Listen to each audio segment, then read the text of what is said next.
Graça e paz do Senhor Jesus. O capítulo 13 do Evangelho de Mateus é conhecido como o capítulo das parábolas.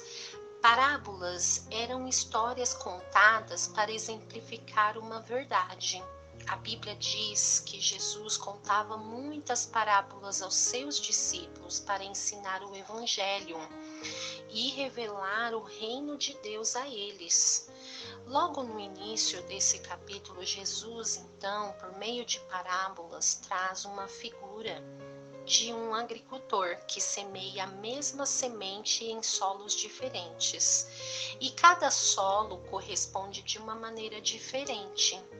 Os discípulos ficam intrigados com o fato do mestre ensiná-los por meio de parábolas.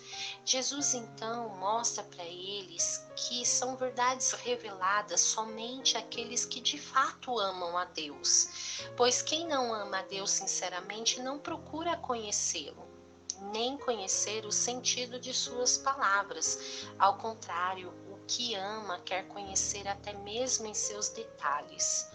Após isto, Jesus explica o sentido da parábola aos seus discípulos. Ele compara cada um dos solos e os resultados de cada semente, a maneira como as pessoas ouvem a palavra de Deus e o que fazem após a ouvi-la.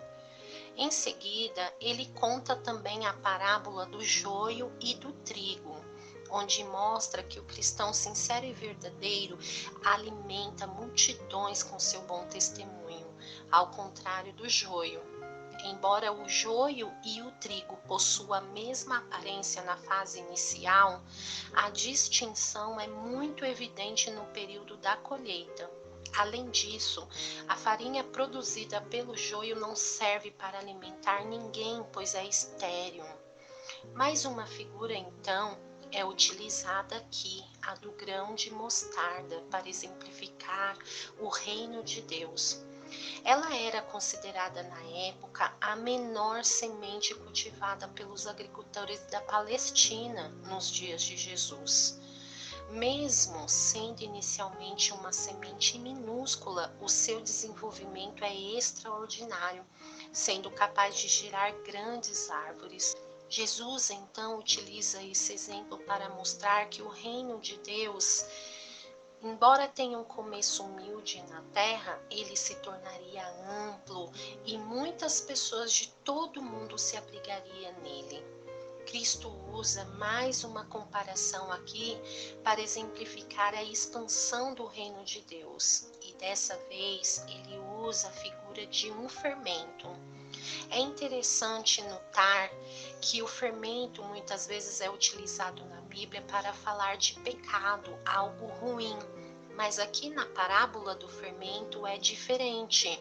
Jesus usa este elemento para mostrar que o bom fermento, ele se espalha pela massa da mesma maneira que o reino de Deus tem o poder de se alastrar na vida de uma pessoa que recebe o Espírito Santo e moldá-la segundo o seu caráter e semelhança ao caráter de Cristo. E muitos, ao ouvir os ensinamentos de Jesus, diziam: ora, não é este o filho do carpinteiro? Não conhecemos ele? Não é o nome da sua mãe a Maria e dos seus irmãos Tiago, José, Simão e Judas? Ou seja, eles não criam na autoridade de Jesus como filho de Deus por conhecer a sua família terrena. A palavra de Deus tem sido semeada todos os dias. Essa semeadura é o Evangelho de Jesus que promove paz, restauração e vida. E certamente o inimigo tentará de toda forma arruinar esse projeto, seja influenciando a mente das pessoas ou inspirando incredulidade nelas. De qualquer maneira, o evangelho está sendo pregado. Jesus garante: o semeador saiu a semear e continua fazendo isso. Compreender a mensagem do Evangelho é realmente uma bênção. Conhecer os mistérios de Deus e entender e crer neles. Os discípulos receberam esta dádiva, assim como todos os que receberam a Jesus como Salvador e Senhor das suas vidas. E o propósito de Deus é que todos ouçam o Evangelho e compreendam. Sua intenção não é apenas falar conosco, é nos fazer entender a sua mensagem. Somente quando entendemos o que o Senhor Deus nos fala é que somos abençoados e experimentamos de fato o crescimento verdadeiro.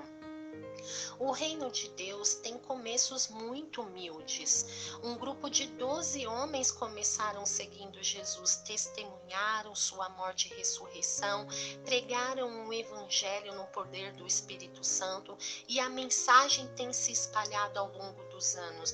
Já são 2 milênios, milhões de seguidores e algo que começou como uma semente se transformou em uma grande árvore, porque fiel é a palavra do Senhor.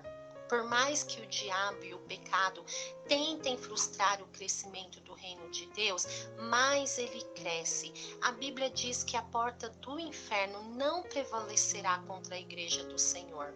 É inevitável, o reino de Deus sempre vai se expandir. Assim como a massa fermentada, a mensagem do evangelho vai se espalhar por toda a terra, até que toda a terra seja cheia do conhecimento de Deus. No final, quando o reino de Deus se manifestar completamente, o pecado e o diabo serão definitivamente derrotados. A plenitude da humanidade será restaurada. E todos os que pecaram sem arrependimento serão lançados no inferno.